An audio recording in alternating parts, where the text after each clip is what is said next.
Are you considering booking your first cruise? Curious about what to expect when you arrive at port? Fretting about what to pack? Then this video is for you.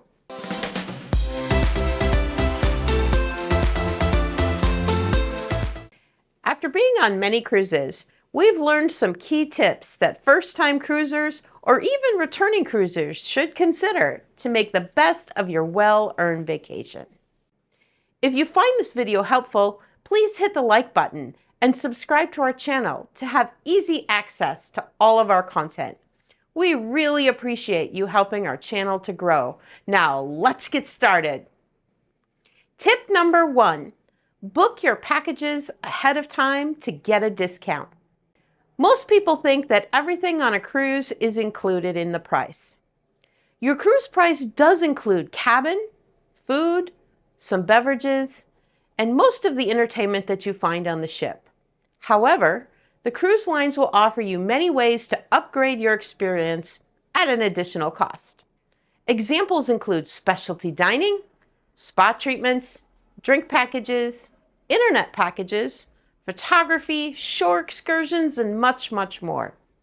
You can have a wonderful vacation without these extras, but if you are planning to purchase one of these add-ons, it is usually a good idea to book these in advance to secure the best price. Tip number 2, do the math before booking the all-you-can-drink packages. Speaking of add-ons, one of the most commonly purchased items for cruises is the all-you-can-drink packages. Unlike other purchases, you really need to read the fine print and do some math before figuring out if this is actually going to save you money over purchasing drinks a la carte. First of all, it needs to be said, you do not need to purchase a drink package at all. Your basic fare includes free water, juices, teas, coffee, and other beverages, which are usually found in the buffet area. However, if you plan to drink a lot of alcohol or specialty drinks, it might be worth your money to purchase an unlimited drink package. Most cruise lines have multiple packages available, and I strongly recommend that if you are planning to purchase one, you go onto their website and see exactly what is included in each package, especially if you prefer top-shelf liquors or more expensive wines. After learning what beverages are included in each package, you now need to find out what limits are placed on the package.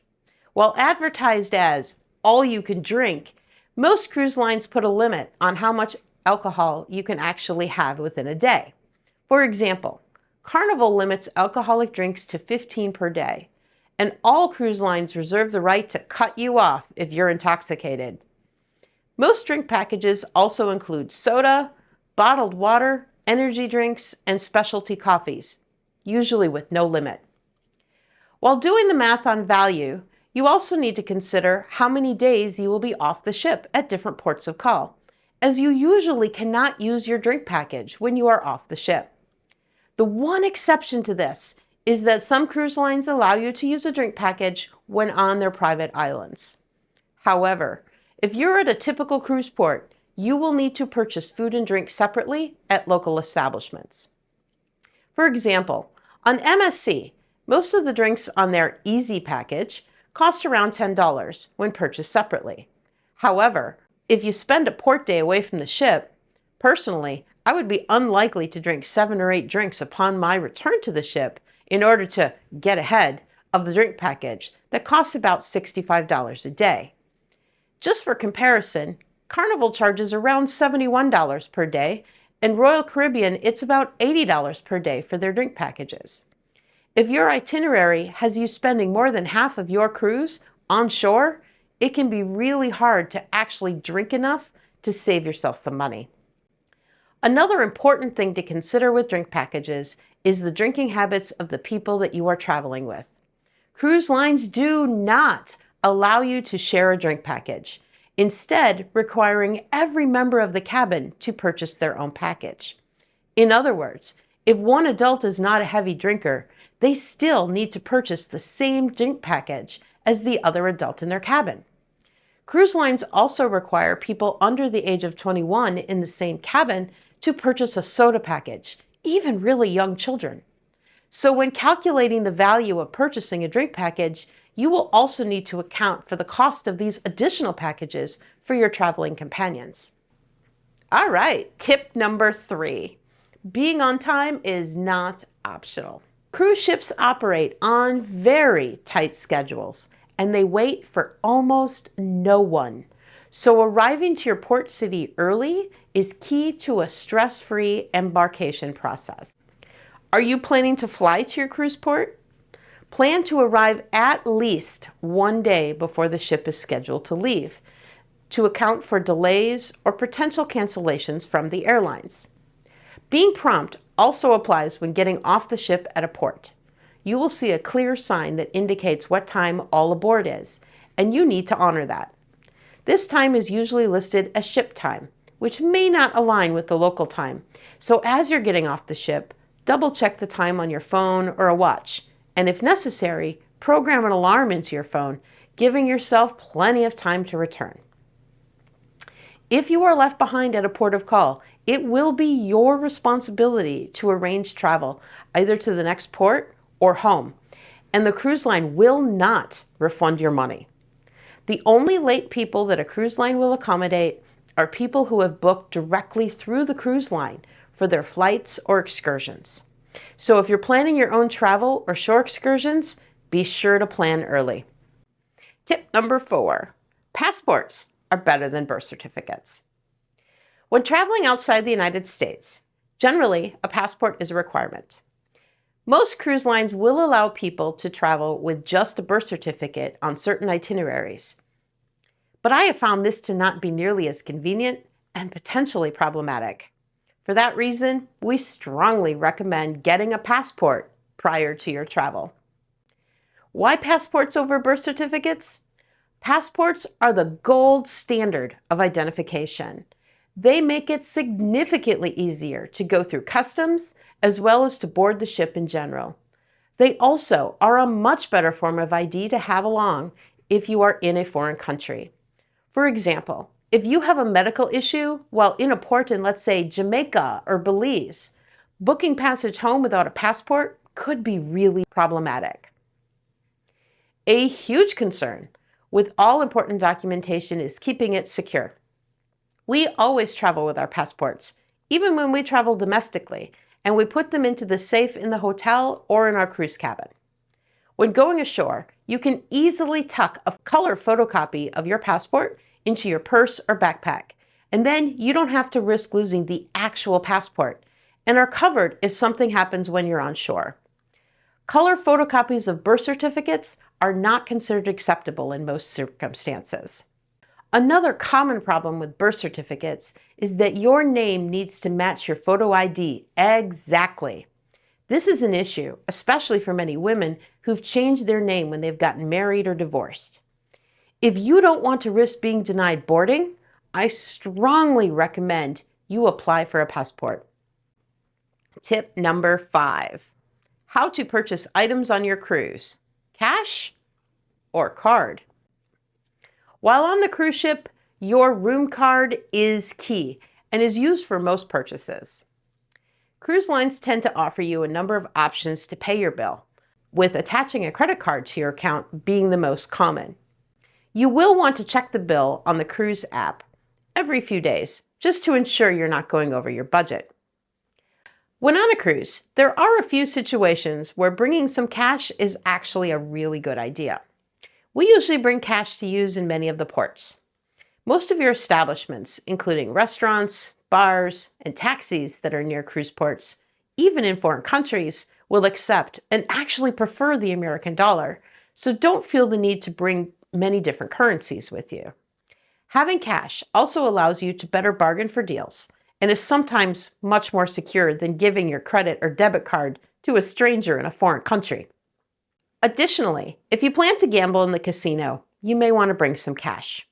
Most cruise casinos have ATMs, but the fees can be outrageous. Additionally, it is customary to leave a cash tip for staff members who've made your trip special, such as your room steward, a bartender, or maybe a waiter. Outside of these circumstances, your room card is king on cruise ships and should be kept secure. Consider bringing a lanyard to keep it safe yet accessible for quick purchases. All right, tip 6. The main dining room is a great place for breakfast and lunch. When most people think of a cruise, they think about the all-you-can-eat buffets, only thinking of the main dining room for a fancy dinner. What most people don't realize is that the buffet area becomes crazy busy during breakfast times, with literally thousands of people trying to get a seat and quickly eat before continuing on with their day.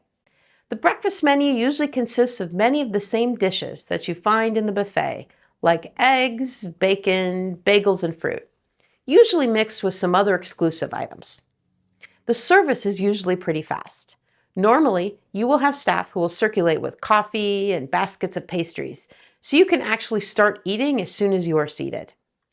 Even when in a hurry, we have found breakfast in the main dining room to be a much more relaxing way to start the day. Most cruise lines offer breakfast in the main dining room every day and usually offer a lunch or a special brunch menu on sea days. Tip 7. Turn your phone onto airplane mode once you get on the ship, because keeping in touch is expensive. If you search the internet, you can easily find horror stories of people who have returned from their cruise to have hundreds, if not thousands of dollars in roaming fees on their cell phone bill. So what's the issue, and how can you avoid this happening to you?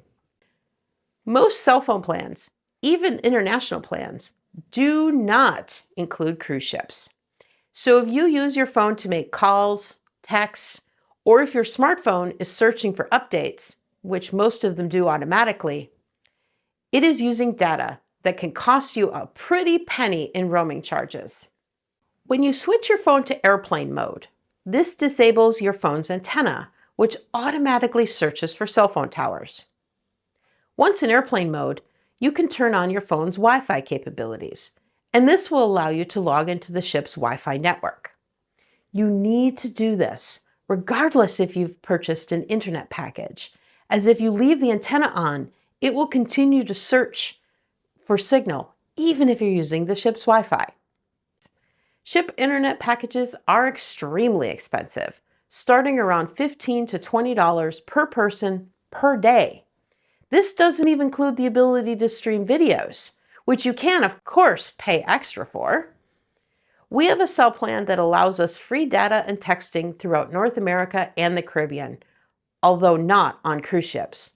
So when cruising in that area, we are only out of reach on sea days and are able to log into cell networks on land to check email and social media. I realize this may not work for everyone, but regardless, airplane mode is a vital way to prevent huge roaming charges when you get home. Lastly, check with your cruise line's app to see if it offers free texting. Many of your major cruise lines have within their features where you can text for free anyone on the ship. All right, we've made it. Tip 8, pack smart. The temptation to overpack is huge. With gala nights, theme parties, excursions, and lazy days by the pool, there is certainly a temptation to pack specific outfits for every scenario. While the exact packing list may vary based upon your itinerary and the time of year that you are cruising, here are a few tips that apply in most situations. Pack individual, neutral colored clothing pieces that you can mix and match. For example, a simple black dress can be accessorized with jewelry one night and a scarf or pashmina the next. Men can wear khaki pants that can be paired with different dress shirts or polos. For more casual occasions, consider a handful of travel shorts. They have a ton of zipper pockets, tend to be very lightweight, and can be paired with neutral color tops that can be mixed and matched. Also, you really only need 1 or 2 swimsuits. Trust me on this one. No one will notice if you wear something more than once. Plus, many ships have laundry services available, or you can purchase products to help freshen your clothes, allowing you to rewear them. I have even washed a few pieces in the bathroom sink and hung them up to dry in the shower. Cruise lines also have some very specific rules about what you can and cannot bring aboard. Items like drones, most sporting equipment, hair dryers, and most electrical appliances are just not allowed. Check the website of your individual cruise line to see the full list of items that will not be accepted.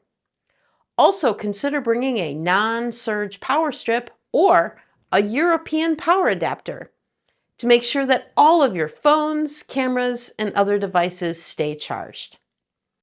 Hopefully, these tips will help you to make your next cruise the best vacation ever. Do you have any tips for cruising that I didn't mention? Please put them in the comments below. Thanks, friends, for watching, and maybe we'll see you on our next cruise.